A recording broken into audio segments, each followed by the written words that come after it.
and welcome to the HR People Pod, the CIPD's fortnightly podcast bringing you topical stories and expert insights on issues impacting people professions and the world of work.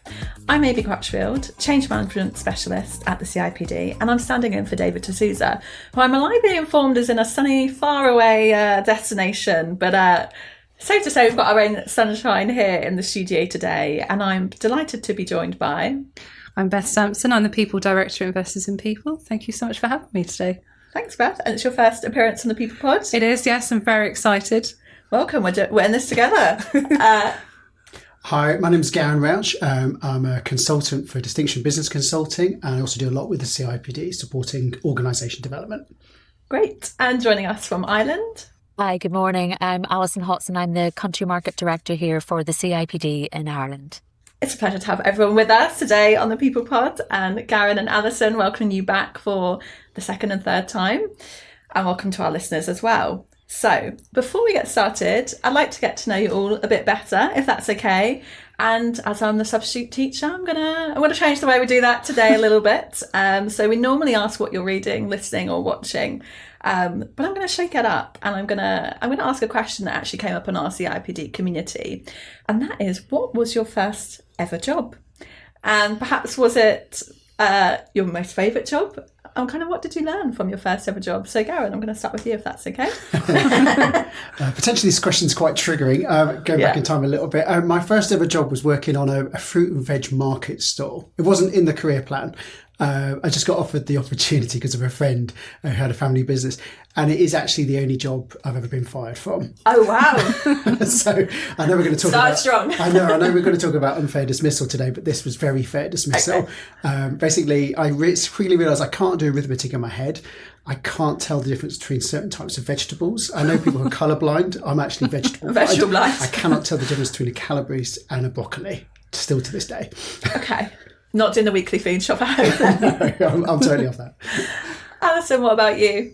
You know, triggering is the very word. My first ever job was I was an overlocker machinist in O'Neill's sportswear factory, where I used to do the cuffs and the collars in the sweatshirts. And I had to do 19 dozen pieces a day. And the key learning is I am much better at talking than I am at stitching. Well, today's all about talking, so no stitching required. And Beth, hopefully not as traumatic as the other two. No, I mean, my first job was in retail, so I worked in a shop in Canterbury, and I really enjoyed it actually, talking to people, and it gave me a catchphrase for life, which was, if you have time to lean, you have time to clean. So we were encouraged never to just sort of be standing around. There was always something to do, so I actually quite liked it as an introduction to the world of work. Nice. And similarly, my skills for my first job, I worked at a marina, helping people in and out of rowboats on the weekends. Also not a skill we need today on the podcast. But yeah, great to talk to people and meet members of the public, I think, when you're that age, getting into the world of work. Cool, thank you everyone. So as always, for everything we discussed today, we're going to talk about the general principles of what's happening. Everyone knows, as experienced people professionals, it's really difficult to know what's going on behind the scenes. So we're just going to use the stories and headlines as a kick-off point to get us started. So later in the episode, as Garin alluded to, we're going to be talking about unfair dismissal. We're going to talk about flexible and hybrid working and some recent CIPD research on that. We're also going to explore the challenges facing new graduates entering the labour market, particularly in the wake of AI, but also the impact that might have on future talent pipelines. But before we get started, I want to say thank you to our departing Chair of the Board of Trustees, Valerie Hughes-Dieth, and extend a warm welcome to our new Chair, Professor Christopher Bones. Christopher is the former Dean of the Henley Business School, a senior HR leader, and he brings extensive experience to the role at a time of real evolution for the people profession. So, kicking us off this week, don't know if you've seen in the news, the House of Lords have backed an amendment to the Employment Rights Bill. So Labour in their manifesto obviously wanted to change unfair dismissal to become a day one right, but the House of Lords have recently backed an amendment to change this to 6 months, which would change that initial qualifying period from 2 years. So if that's accepted back in the House of Commons, that would mark a U-turn, obviously, on the manifesto that would have given all workers protection from unfair dismissal. And we explored the sentiment of that a bit in a recent episode, episode 10, our Employment Rights Bill special. So do check that out if you haven't already. But following this latest development then to a 6-month period, does that feel like a sensible compromise? Yeah, I guess obviously with organisation development, we're always trying to think, are we asking the right question here? And I think one of the things I was sort of thinking about the whole thing is about unfair dismissal in itself. So, previously, should I have to wait for 2 years to earn the right to not be unfairly dismissed? Should I have to work incredibly hard for 2 years to not be fired without warning or being explanation, to be dismissed for whistleblowing or being pregnant, all those things. So why shouldn't it really be from day one? In a way, like 6 months could potentially be a bit of a fudge. It's a little bit controversial, but it really is about managers up in their game and organisations up in their game as well. I think you find that sometimes probation can be misused, or it's a wait and see, and it's then the burden of responsibilities on the employee to demonstrate their capability. Whereas really, we should be investing in them from the beginning. They've got through the recruitment process, they've demonstrated the things that we're looking for. Now it's our responsibility to really see them through and give them the support and the strength that they need to develop. It's about us providing the runway. So I think before we dive in and say, is 6 months enough? We need to take a step back and think, why do we actually need this probation, and do we actually need this at all? And perhaps, if that was the change and it did become a day one right, and we did see an increase in unfair dismissal, is the question then actually, are our hiring practices and our recruitment selection processes suitable for assessing suitability at an organisation? Are they fit? I completely agree. Yeah. And I think sometimes we can overblow these things as well. So I remember when the minimum wage was brought in at £3.60, and it was thought that it would crash the economy. There was genuine legitimate concern that it would, and it went in and it had little impact. So we generally don't know what it's going to do until it's actually enacted. It's we're putting it into a complex adaptive system. I think the big thing is that the government has a moral responsibility to deal with the unintended consequences that comes from it, because we don't know. Some organisations that are large, that are good processes, will be in a good place. It's probably the smaller employers that will find it most challenging. Definitely. And Beth, what do you think this means practically for managers then? Yeah, I think on this point, philosophically, I think everyone should have protection from day one from unfair practices. I don't think that should be up for debate, speaking about the question that we should be asking. Practically, it means that you need to be doing the right things, as we all know, following the right processes, giving your managers training, supporting them. And I do think there's another issue here, which is, as an employer, we don't want to disincentivise hiring at all. That's so important. But we have to accept that there's a balance of risk here. And as an employer, you're taking, a leap of faith. You're taking a risk in hiring someone. But as a person accepting a role, that's probably, got a huge impact in your life, potentially on earnings, your family, where you're living even.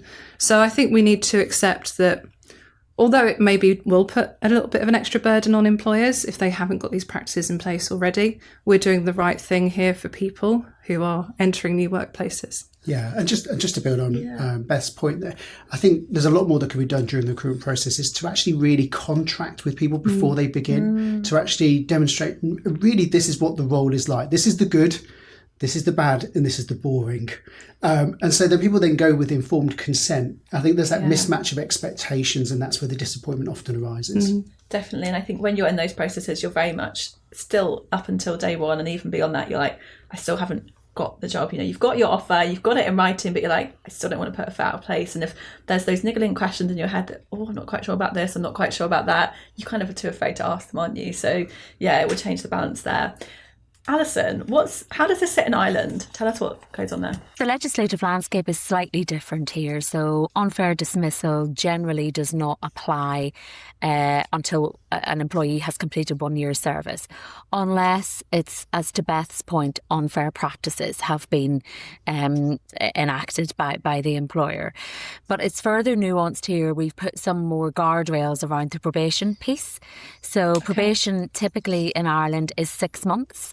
And technically should not be extended unless there are absolutely exceptional circumstances. And they would be things like prolonged absence of the employee during the probation period, where they've not had a chance to get up to speed and get their feet under the table. And then if a probation is extended, it technically can't exceed more than 12 months. But during that extra period, resources, training, support, mentoring need to be provided in order for the individual to get up to speed and have a fair chance. And probation is also about that person having a fair chance and bedding into that organisation. But what do you think is helpful to assess from a manager perspective in those 6 months from their side as well? I think it's about clarity of understanding. So, we've talked about the deal that gets struck. This is where proper objective setting, proper OKRs, objectives, key results, need to be outlined, clarified, understood and accepted by both parties from the get-go. So if you're a salesperson and you're required to generate X amount of sales during that first 6-month period, then that needs to be very, very explicit. So this is where implied objectives aren't helpful. So clear, measurable objectives that are known from day one in that 6-month probationary period. So everyone knows where they stand, definitely. So, CIPD research published this week explored the current state of flexible and hybrid working practices. Flexible and hybrid working, it's been on the agenda a while. We're always going to see it on the agenda, I think. And it's important to consider alternative perspectives within that. So we're not going to sit here today and debate whether flexible and hybrid working should or shouldn't be a thing. I think those debates have been had for a long time and will continue to go on. But interestingly about this research, we found 1.1 million workers had actually left a job in the past 12 months due to a lack of flexibility. So we're not now just seeing prospective candidates demanding flexibility and seeking that out in opportunities, but actually now actively leaving roles that aren't serving them in that way. It's really, isn't it, about finding a solution that supports people's performance, supports well-being, but meets the need of the business. What we can consider today is the key challenges from an employer's perspective with hybrid working, because that's what we see more often than not in the headlines. It's, certain employers marching everyone back into the office 5 days a week. We've all seen these headlines. But the two specific challenges that came out of the research mainly were the ability of managers to lead teams effectively in this hybrid and remote way, but also a lack of employee connection and to that organisational purpose and that sense of being together. So Beth, I'm going to come to you first. What are your thoughts on those challenges and how can organisations start to overcome them? Yeah, I think it's so interesting. So we did some research recently in our latest white paper about the kind of management crisis. And it's called the broken ladder because what we found was that basically people don't really want to be managers anymore. Surprise, surprise. Yeah. It's not seen as particularly aspirational for more than half of the people that we surveyed. Some would actively avoid it. But interesting, we asked about the top 10 challenges, and out of the options that we gave, managing hybrid and remote teams was actually second from the bottom. The number one challenge cited by people was the perennial one, balancing workplace demands with individual people that they're managing's demands. So I think what we're looking at here is probably more of a management problem than a flexible working problem. Okay, so interesting. So the managers surveyed in that research wasn't to do the hybrid work. They didn't think that was really a challenge for them. It was actually just leading the team in an effective way. So unpack that a bit more. What came out of that? Yeah, I think the pressures increased massively on managers. The rate of change that we've spoken about in the world of work has increased. So for a manager, they're not just achieving objectives anymore. They're coaches, they're therapists. Yeah. They're having to be experts on technology and AI now as well. And on top of that, they've got teams which are working in different ways. There's been a lot to get to grips with. So I think out of that sort of shopping list of tasks, actually, if they can crack the core skills of being available, building trust, having clear objectives like we've talked about, treating people as people, then the hybrid remote working challenge isn't top of the list because that almost solves itself. And Alison, from your perspective, how do you think managers can role model this? I think language is everything. So interestingly, this week in Ireland, flexible working and return to office has been headline news, where one of our pillar banks has issued an edict for people to return to office a minimum of 3 days a week. And language such as non-compliance will not be tolerated was actually used in the communication. So as you might imagine, that was not welcomed. It has caused probably, I would say, significant disruption and unrest, and has made the life of the manager even trickier than Beth described. So it's as with everything in life, it's about how you do it. not necessarily what you do. Yeah, it's how you do it. It's the action, isn't it, Garin? Yeah, and I think it's one of these questions where opinion outweighs the evidence. Like, I would struggle to find a study where it sort of says that would potentially affect productivity, working in a hybrid environment. In fact, a lot of the benefits are huge. So in a way, the fact that we're having this conversation makes my heart sink a little. And the fact that, really, well-run organisations like AIB are mandating people back into the office, because that does a thing without a doubt, and it leaves a real sort of after effect within the organisation about how people feel treated and respected as well. I think in your framing of it, you were talking about connecting employees to purpose as well, yeah. And I think it's something that organisations on the whole don't do very well at all. I think if an organisation even has an articulated purpose, it's more of a tagline than an actual philosophy or a direction. And those purposes are often not actually then woven into the strategy, to the systems, the incentives, the job design that we do as well. So it's not necessarily a hybrid problem. I think, there's a real sense of people not necessarily feeling that their jobs feel meaningful or significant in relation to the fulfillment of the purpose. Like, they may well do the job really well because they're loyal to their colleagues, or they want to do great work for their customers or clients or service users or whatever. So we really need to do a lot of work on that. And I think one of the big things is that, this hybrid managing is not witchcraft. Like, it's not like, I shall now manage in a hybrid way. A lot of the really good practices are just things that you do on management anyway, managing on outcomes rather than outputs and hours. I think that's really important. The other thing that we're always trying to instill into organisations is really good team operating rhythms. So that we have a really good cadence of meetings where people come together, connect meaningfully. We observe a lot of meetings, and many of them are status updates, which these circular life-draining exercises where we repeat the same thing week on week. It's about really good design and making it meaningful. So there's so many things that we can do to actually make the workplace a lot more engaging for people and a lot more purposeful. Well, I think it doesn't need to be overly engineered. It's really simple questions like, I need you to do this so that we achieve that goal. I need you to do this, and next I need you to do that so that we arrive at where we all want to be. It's just really asking the so that question, and what question, what next question. It's just breaking it down into digestible, bite-sized actions that remind people why we do what we do, how we do it, where we do it, who does it, when it's done. It's, it is, as Beth said, back to the basics. And you can't over communicate the purpose, right? It's one of those things that organisations, as you say, they take for granted. We've got it in the big shiny writing, everyone knows it, but actually, do people on the ground, are they talking about it every day? Are they living it as part of their day-to-day activities? Why do you think there's been that shift, Garin, from, you say, purpose perhaps isn't as well known or communicated across now, and that's having an impact on people feeling connected, especially as we say in the context of hybrid and remote teams? Why do you think that's happened?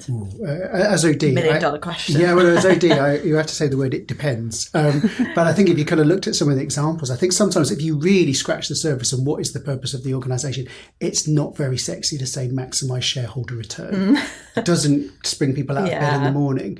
So how do we sort of start to create ways of actually, what is the purpose and how can we make it meaningful? So there's something about in the design, but I think also when you go across an organisation, we don't create space for people to make sense of what the purpose is. Like, it's a statement, but people have to relate it to their own world where they are in the organisation. So we need to create space for that as well. And also, it's often a top-down exercise. So if you can actually engage people in the process, so there's a sense of ownership around it as well. And it's because it's such an important piece of work, it's literally our purpose.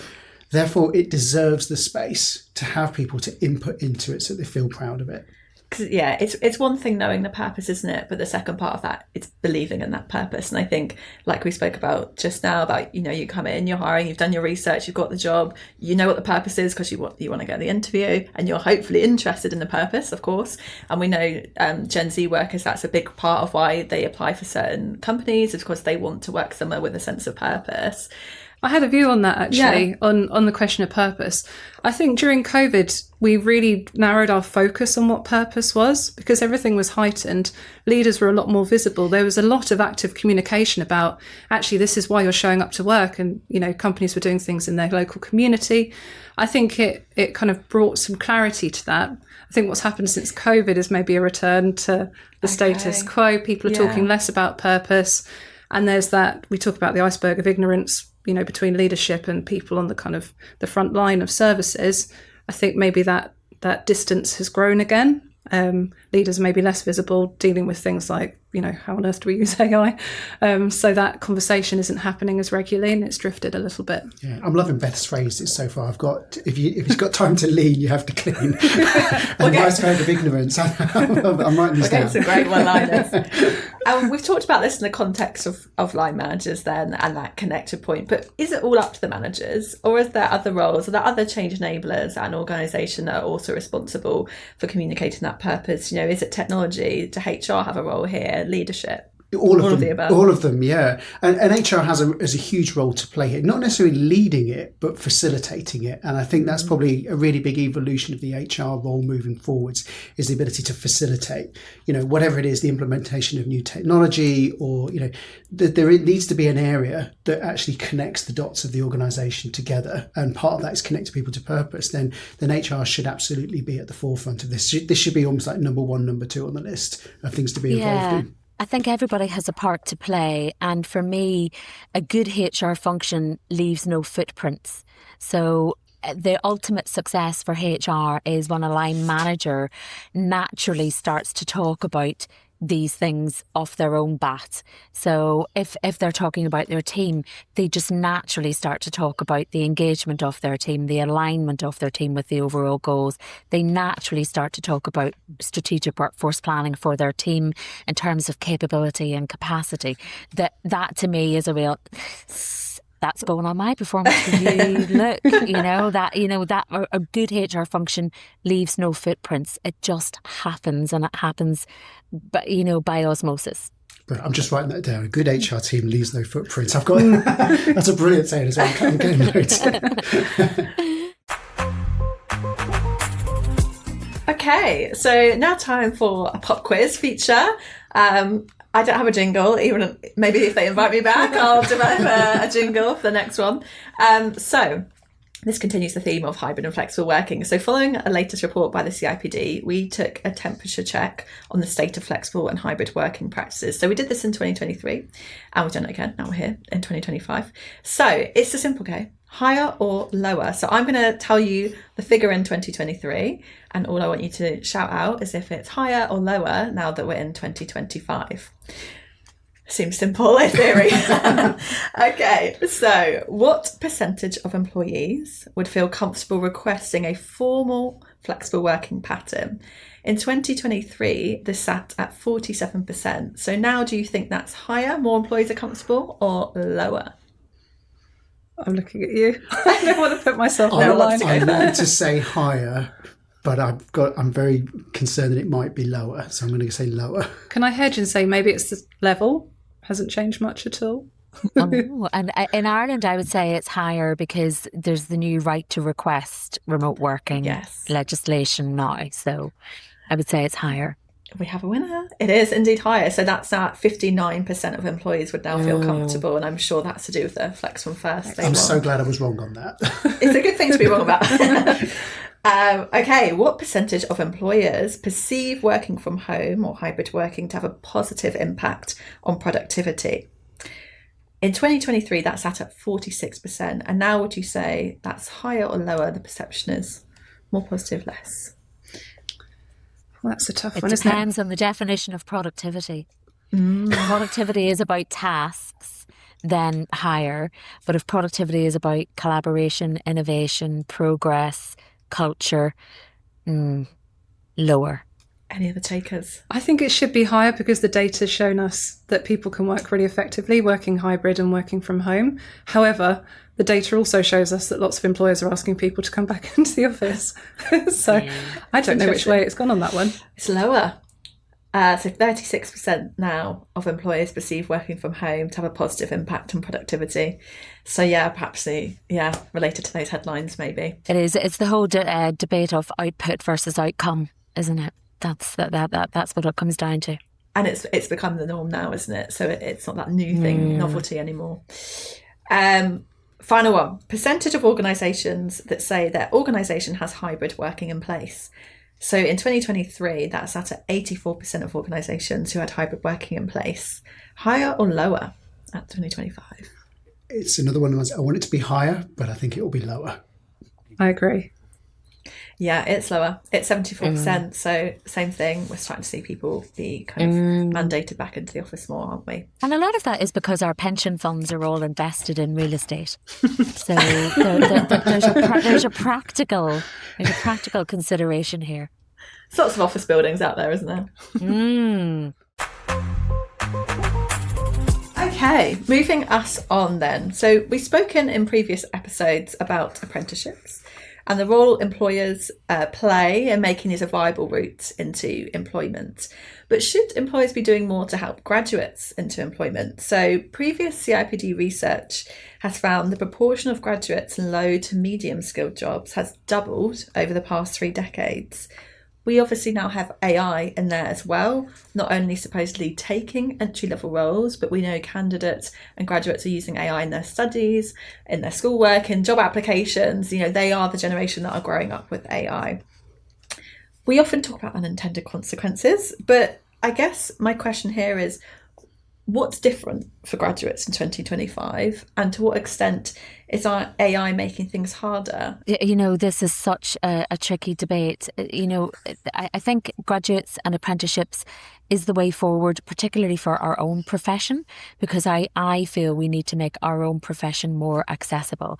And thankfully in Ireland, at the CIPD, we've just started creating a HR apprenticeship. So we've made our application to the National Apprenticeship Office, and we're currently in a consortium with the National College of Ireland, which is our biggest learning partner here in Ireland, to create a HR apprenticeship.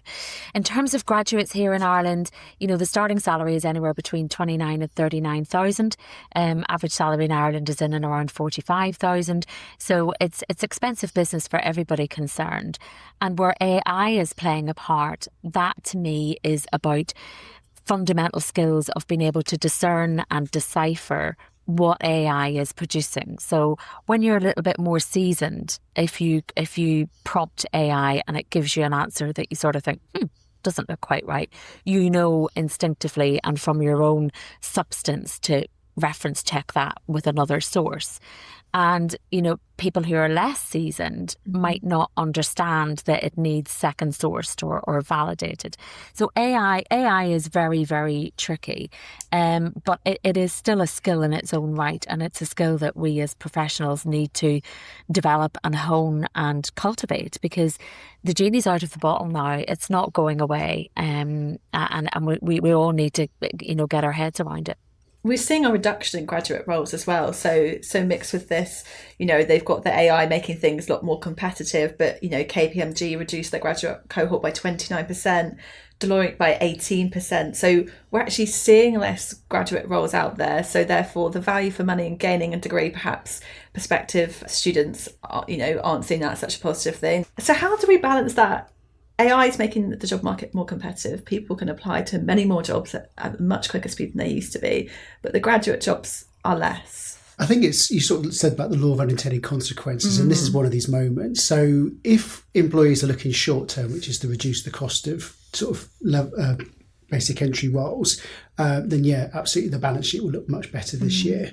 But what they're also doing as well is, you know, and there's often with systems thinking there's a delay, is that further down the line, their talent pipeline will dry up and they'll have to buy in talent because you're not developing. And I think, you know, we often talk about the diamond shaped organisation moving away from the pyramid. So, and the pyramid process isn't in any way perfect, you know, and job markets do evolve over time. So sometimes we just have to be ready for it.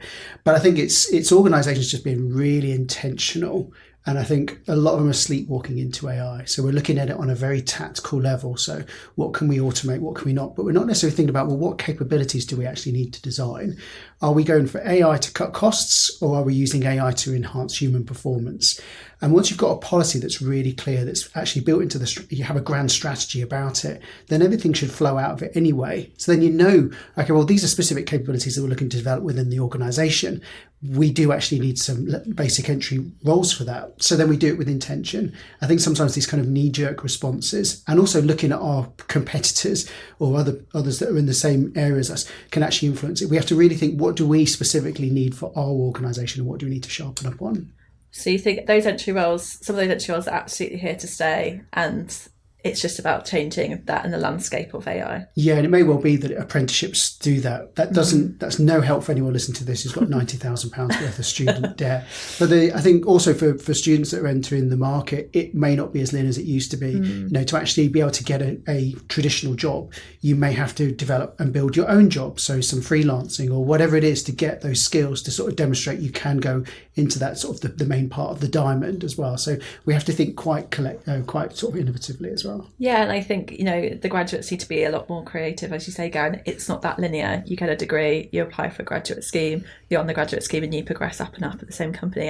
And we know perhaps generations coming into the workforce now want different things from workforce anyway, but it's perhaps not using AI for the in the box stuff, and it's thinking about how you can use it more creatively. I just want to say, I think it's so tough to be a graduate. I mean, when I did my degree, it may surprise people, my best mark was in a module called host parasite interactions.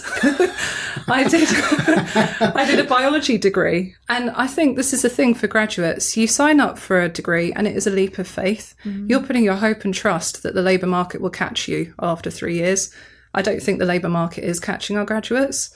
And it is so stressful to have invested all that time and money and then come out the other side like I did. I graduated in the recession. There just weren't any jobs in science. So I had to rethink everything. I had to take a job that I could find, which was in retail, which turned out to be great because it gave me a pathway into HR. But I just wanted to acknowledge that it's a really tough moment for young people, compounded by the fact that we've got the cost of living crisis. It's more expensive than ever to live in cities where jobs are. Flexible working, hybrid working would give a pathway into that, but that pathway is now being curtailed as well, and you've got AI. So I think as a young person, maybe if anybody's listening to this that has that debt, I'd say keep the faith. Things can work out. Keep taking opportunities. Make those human connections wherever you can. Invest in networking. Invest in yourself. From an employer perspective, I think it's really interesting. I completely agree that there's a strategic question here. So we've talked about catchphrases so far. I listened to an excellent piece of training on change management in HR for AI, and they said it's much harder to build a jigsaw puzzle if you don't know what the picture is on the box. So you need to know what your vision is, and that includes your vision for people, your strategic pipeline planning for talent. And that might be that you want to perhaps work with graduate apprentices. That's something that we do at Investors in People. They get all the benefits of coming into work, learning the workplace while training. It releases that pressure with debt. Also gives us some fantastic young people to work with, because we're really conscious they're the leaders of the future. And they're also potentially the voices of our potential customers as well. And I think building those connections for them through mentoring as well benefits our leaders. So those would be my tips as an employer. But yeah, I just want to say it's tough out there, graduates, and I'm sorry, it's not easier. Totally, and I think lots of graduates come out of university, they're scanning broccoli, Garin, in the Tesco checkout, and they're thinking, gosh, this is a step back. I've got 90k of debt, I've got this law degree, whatever it is. But actually those kind of skills, I mean, now when we're recruiting graduate roles or even advisor level roles, as you say, in our profession, Alison, like if you've got those customer interaction experiences and that business experience, that's only going to serve you in a future role. And I think, that's a reminder to graduates that is absolutely not wasting your time. There's skills you can pick up from any part-time job, as we alluded to at the start of this episode.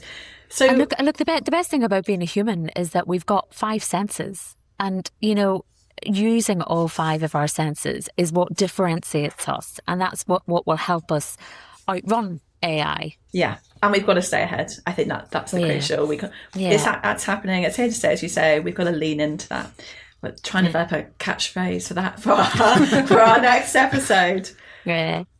So that is all from us today. A big thank you to our guests, Beth Samson, Garin Rouch, and Alison Hodgson for sharing your thoughts, and as ever to you, our listeners. We publish new episodes of the HR People Pod every fortnight, so make sure to subscribe wherever you listen, and of course catch up on anything you've missed on demand. Just a quick reminder though, as mentioned in last week's episode, the suite of podcasts will be moving from SoundCloud to our new home, Acast. I hope I got that right. So you should notice a difference, but if you did listen directly on SoundCloud, you can still access this podcast and all of our CIPD podcasts, including the CIPD Island podcast, from the CIPD website. And of course, wherever you listen, Spotify, Apple Audio, YouTube, across all socials.